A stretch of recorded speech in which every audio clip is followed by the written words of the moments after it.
guys, welcome to the channel. My name is Chaz Boatman, the owner of Boatman Auto Repair. Today we're working on a 2020 GMC 2500 HD with a Duramax engine. This is going to apply to 2020, 21, 22 GMC and Chevrolets with the Duramax. Today we're working on the reductant tank system, and we're going to be replacing the tank, the heater, and the pump is all one assembly. Whereas on the previous L5Ps, it said if the pump was serviceable separately, and that was kind of a common issue, and now this is our new common issue. This truck is throwing 3 codes. It had a P10 D9 for the reductant circuit 1, reductant circuit 2, and reductant circuit 3, P10 F3, and a P14 3C. Quickly, we're going to run over the tools that are needed to do this job. So the first tool you're going to need is a scan tool to check your codes, and you're going to have to reset the reductant system after the repair is made. This is the reductant tank and assembly. I got mine from the dealership. It's also readily available online. Part number is 85138746, and you're going to look to spend somewhere around $600 for this unit. You're also going to need tools, a T30 Torx bit, a 13 millimeter, a 15 millimeter, a 3-inch extension, a ratchet of some sort of lighting to get under there, a tool to get the clips off, whether it be a flathead screwdriver or a clip removal tool. A pick is always handy, and a small screwdriver. These tools over here are kind of optional. I'm going to use an electric ratchet and an electric impact, shop air to clean up, a magnet and a mirror to see, as well as some brake parts cleaner to clean up all of our connections. You're also going to need a floor jack, or I'm going to use a transmission jack because we're using a hoist to drop the tank out of there. If you're doing this job on the ground, you're probably also going to need some jack stands and a floor jack. Now we'll get underneath the vehicle and jump right into the repair process. So on the inside of this 2020 GMC, you can see the message displayed 149 miles until your speed is limited. It also says service emission system. Said the check engine light is off. I said I already unplugged the connector to check the issue and plugged it back in, which turned the light off on the check engine. But I said, as you can see, you're still going to have to relearn the reductant system after the repair is verified. So the TSB we were referring to, I said I just got it pulled up on the screen here. So you can kind of see TSB 21NA006 is applicable to Cadillac Escalade, Silverados, the half-tons, the LM2 engine, and the L5P engine. I said my codes, I said I had the reductant heater circuit on heater circuit 1, heater circuit 2, and heater circuit 3. As you can see, any of these codes are pertaining to this TSB. And it kind of shows you, it pulls up right here, a nice little image to check out the electrical connector, which I did, and mine was melted. So we'll jump right into the repair, and I'll show you on the truck where that connector is located at and how it's melted. So now we're underneath the truck. We're going to pop this little cover off here. The access cover is going to show you where the electrical connector is, your supply line. It's going to use our T30 Torx bit. So go ahead and take that loose. And this cover just slides back out of the way. So take that off there. And so let's leave the Torx bit with it, because we're not going to need it again until we go back together. We'll set it over here on the way. So we'll bring you underneath the truck, and I'll kind of point with the light to where this connector is at. So up here is our supply line, and it has an electrical sensor on the def supply line. And here is our heater circuit. And this whole connector right here is what we pulled back, and it was melted. It's hard to access. It's going to be hard to get you a video shot of it. So when we get the tank dropped down, I'll show you exactly what that looks like. But it looks pretty well similar to what we saw on the scan tool. So our next step is going to be to pull this supply line back. There's a couple of clips up top here, and so that's where we're going to use our clip removal tool. You may have to use a flathead screwdriver. So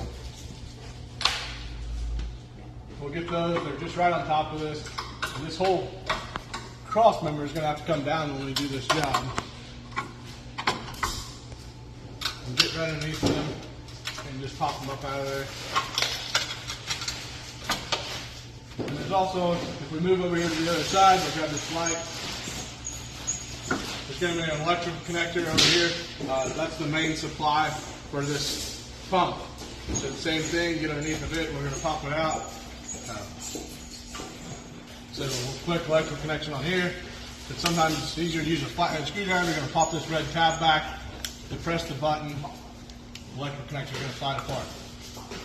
Now, this is a fairly new truck, so for the most part everything's going to come apart pretty easy, hopefully. So we got that one unhooked. Now we're going to get underneath it here in this depth supply. As you can see here, there's a little tab we have to depress on it as well. It's a little gray tab here, and you're going to push it in, and this whole line is going to pop back. So you get a hold of it up top. Make sure you're wearing gloves here. This depth is pretty nasty stuff. And you get that line pushed in, and you just work it off of there. You're going to slide it back out of the way.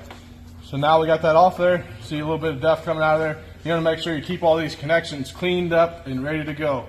So now that we got that done, we'll meet you back under here and we'll get this cross member and get this tank dropped down.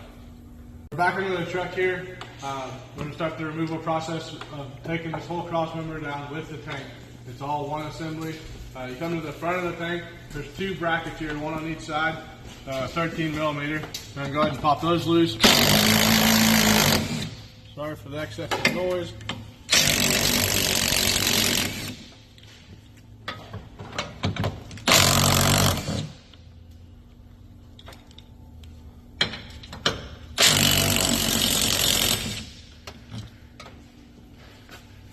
So the brackets are interchangeable, so mixing them up's not going to make any difference. Pick up our nut we lost and set it over here with the other parts. So right back to it. Earlier there was an electrical connector on this depth pump that we kind of pointed out, and I said you have to take this sensor off because it comes off with the line. So what I did is got underneath here with my little pick tool. And there's a little gray tab right here. You got to slide that tab back. So you can get underneath there and just pop that tab back, and then it's ready to come apart. So grab a hold of it with both hands, squeeze your tab together, and just work it off of there. So now this part stays with the tank, and the rest of this is going to slide up out here, and we're going to get it out of our way so it doesn't get caught on anything when we're trying to take it apart. So I'm just going to set mine just right up here, back out of the way, over top of the exhaust. So that's good to go. Now we're going to go to the transmission jack under here, support this piece, and go ahead and take these bolts out of it. So now we've got our jack in place. What we're going to do next is grab our 15 millimeter on our impact. And so I've got all our tools just sitting here on this little magnetic tray. It's pretty handy for me. So we're going to take this cross member bolts out. 15 on this side. 15 over here. We'll jump back to the other side. We got the same thing again.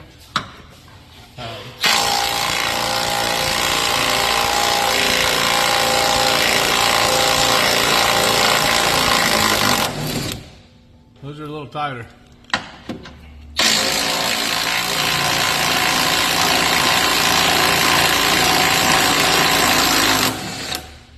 So now you got those in there. You know what? I like to just grab a little magnet, a pocket magnet or something like that, and just grab those out of the way. That way they're not falling down on the frame and you gotta fish them out later. So just reach in there and it should just come right out.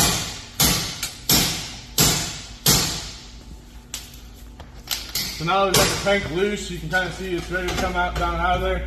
We still have lines on the top and a couple of electric connectors. We're gonna get that dropped down a little bit, and we'll come right back and show you how that's done. So we're back underneath the truck. We've got the mounts loose on the tank. I said everything's free and moving. I said the new tank is also a useful tool to kind of show you what else needs to come apart, so you're not breaking any connectors or any electrical connectors, fasteners, supply tubes, anything like that. So we'll run over here and take a quick look at this. Here's our main electrical connector that we already unplugged. And as you can see here, here's another electrical connector. But it's on top of the tank and it's hard to access, so we got to drop it down before we can access that. We have our fill reservoir and our vent that also need to come off the top of the tank. And I said here's our other electrical connector underneath that we've already unplugged. So what we're looking for on top of the tank, it's going to be hard to see it and get my hands in there where you can see everything as well. So we're just kind of going to point it out, and then I'll take them off. I'll show you how they come apart, We're going to be taking these 2 tubes off and trying to find this electrical connector and dropping the whole assembly out. So we'll step you right over here and I'll show you where these tubes are and kind of how they come apart.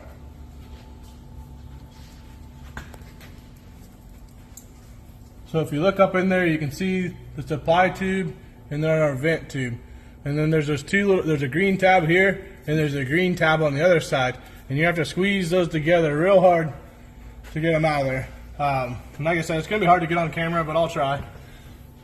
So we got the tank dropped down. We'll just go ahead and bring it down a little bit more. And it said we can get a hold of this green connector, and it said you just squeeze these 2 tabs and then it's going to pop back off there. So I've already got mine loose for video purposes, obviously.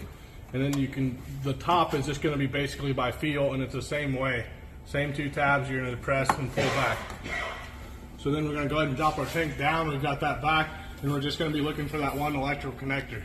So this def tank, it's got some fluid in it. So you kind of got to watch that and make sure it doesn't overflow. Make sure you get your fill out of the way so nothing's getting broke up there.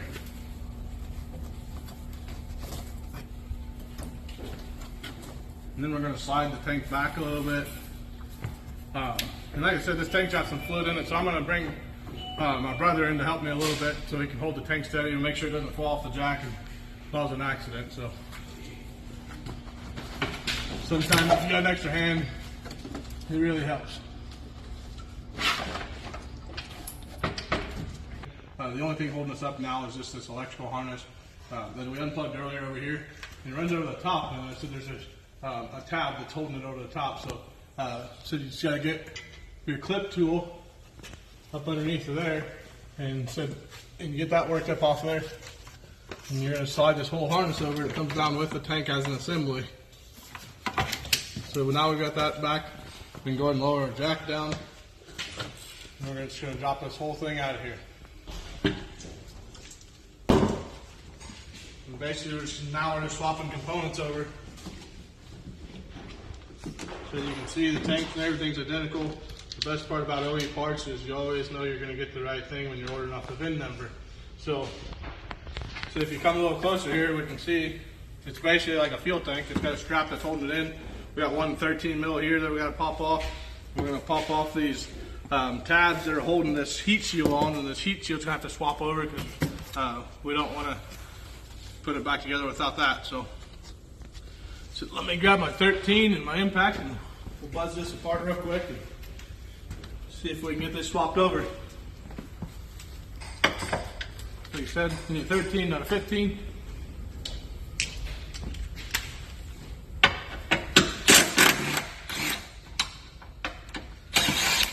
Now you got that off.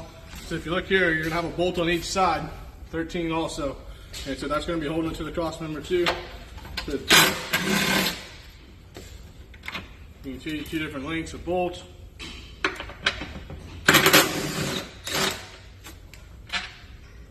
I'll set those aside as well. So now we got this out. Go ahead and pop your strap out of the way.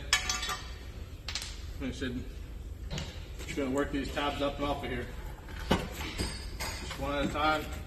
Just work your way around the heat shield. You can kind of see them here.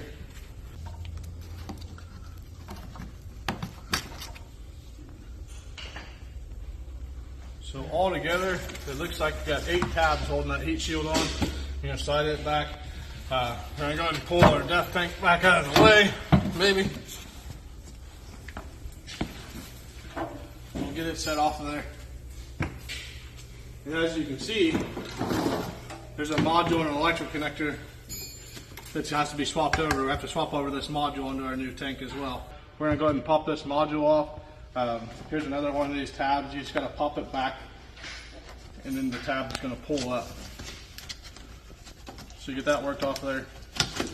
Electrical connector out of the way. So we're going to grab our T30. Thought we didn't need it again, but we do. So we're going to pop that off there. And this module is going to have to go onto our new assembly. Just got it sitting right there next to us. That completes how to take the def tank out of a 2020 to 2022 GMC Chevrolet 2500, 3500 with a Duramax. If this video helped you Whether you're a DIYer or a YouTube certified professional mechanic, don't forget to like and subscribe to our page and follow for more content. I said we'll put a link in the description down below to follow our next video, putting the tank assembly back in if you need help with that. Yeah, you take a look at it.